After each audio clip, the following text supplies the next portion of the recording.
Hi, welcome back to my channel. Thank you so much for stopping by. Alright, so the plan for this card is it's supposed to be a paisley card with an embossing folder. So this is the embossing folder that I picked out to use for this card. And I found this inspiration on Pinterest. She used a similar or maybe the same embossing folder. Her name is Mel Stamps, and these are the items that I picked out of my stash to use.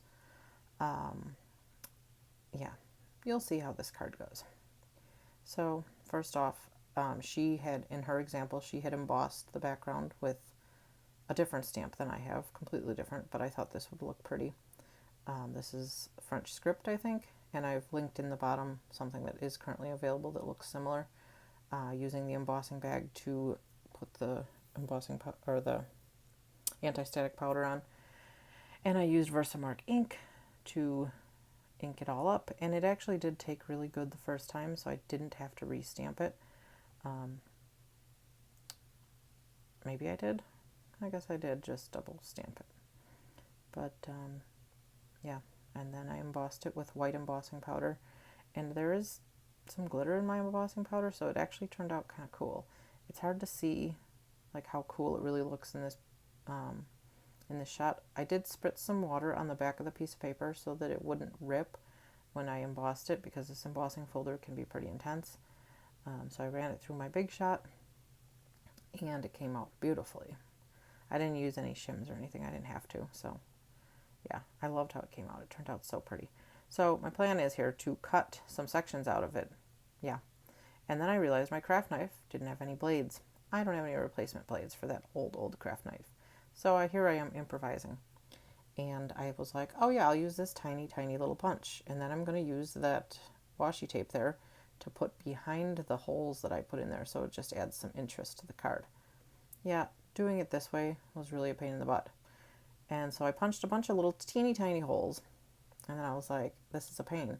So I got my scissors out, and they kind of jacked it all up. Even though I'd punched a hole in the center, they kind of messed it all up. So I got a bigger punch, and I started punching with the bigger punch. And then, yeah, if I had a craft knife with a blade, this project would have been a lot cleaner and a lot less annoying, because what should have been a nice, simple, easy, quick card turned into a way longer card because I didn't have the right tools. Now I guess I need some recommendations for a good retractable craft knife. So if anybody has any experience with one they like, let me know. Thanks. But yeah, I used this washi tape, and then I put it on pieces of paper that were big enough to cover up the holes. That's what I'm doing here, is cutting the paper to cover the washi, and then I'm going to cover it with washi tape. I did, so that I would make sure that it would stay put, I put the washi tape on the little pieces of paper, and then I burnished it down with my Teflon bone folder, because this washi tape doesn't seem to have the best adhesive on it anymore. It's really old. Like, my entire washi tape collection is super old, so I don't know if the adhesive like goes away on tape, but it's not very sticky, but it's beautiful. So, and actually I did Google, and that washi tape is still available to purchase. But yeah, so I burnished all the pieces down with the bone folder just to make sure they would stay on the little pieces of paper. And then after I did all that, I wanted to line up the pieces and make sure I liked how they looked through the holes on the front of this. And this is where it gets a little weird, because I had 4 pieces of washi tape paper that I had to put down there and see how I liked them. And then I was like, oh man, how am I going to adhere this? And I didn't want to cut the washi tape, so I didn't care if I cut the paper that was behind there, like, you know, if it went past the edge of the background. But I didn't want to cut the washi tape because I know that the adhesive wasn't the best, and I was like, didn't want to cut that. So there I am, like, lining up the very first one, and then I was kind of puzzled, like, all right, this one has to dry and it has to stay in place. How am I going to do the rest of these? So it gets a little goofy here. I magnet that one down on the Make Art station, and then I pick the thing up, the background up, and I put glue around the next one, and I just kind of line it up and make sure that there's no washi tape coming off the side. And yeah, there I am, kind of like lining it up, looking at it. Yeah, and then there's glue around the hole, put the piece of cardstock with the washi tape, and I make sure that I like the way it looks, because there's some spots on the washi tape that are prettier than others, so, and some of them have more gold on them than others. So yeah, I repeat that process with all four of the pieces of paper with washi tape on them, and then I magnet it down and let it dry for a little bit. It works.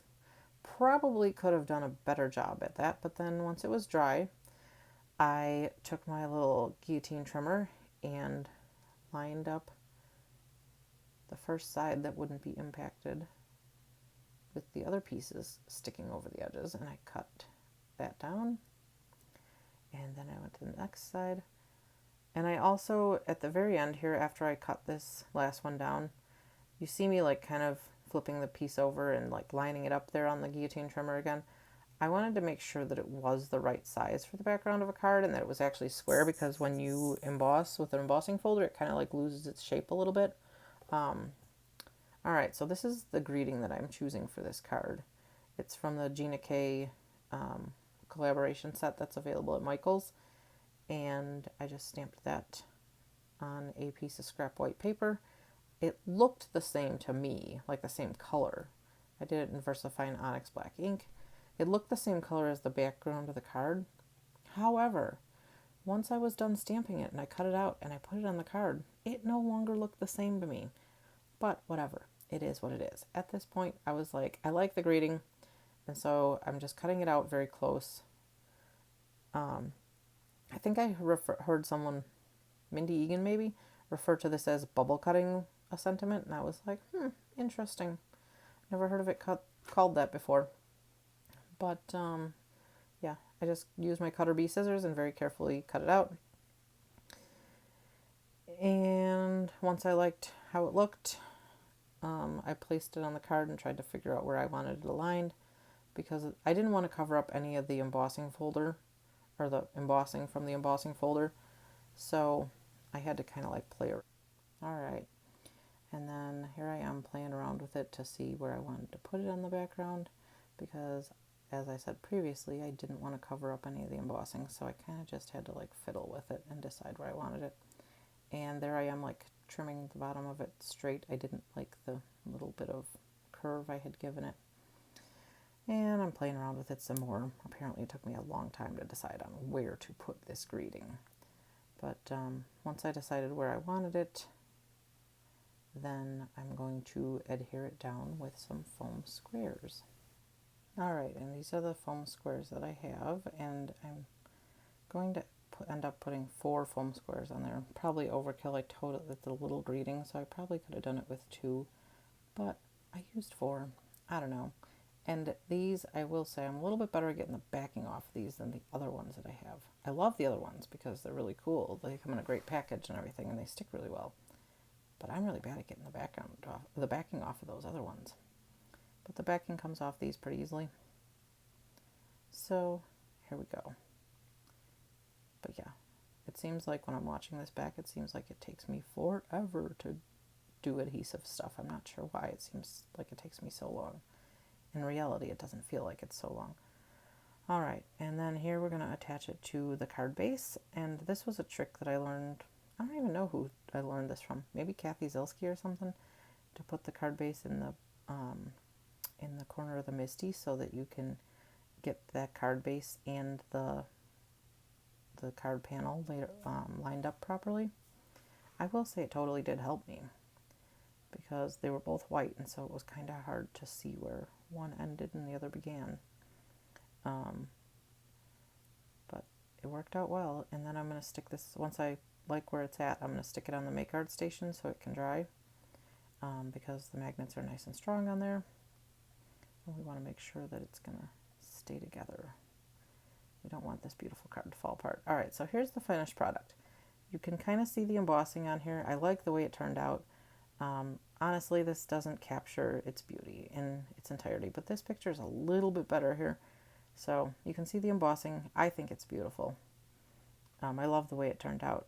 Thank you for watching, and here's a couple more videos that you might enjoy. Don't forget to like and subscribe. Thank you. Have a great day.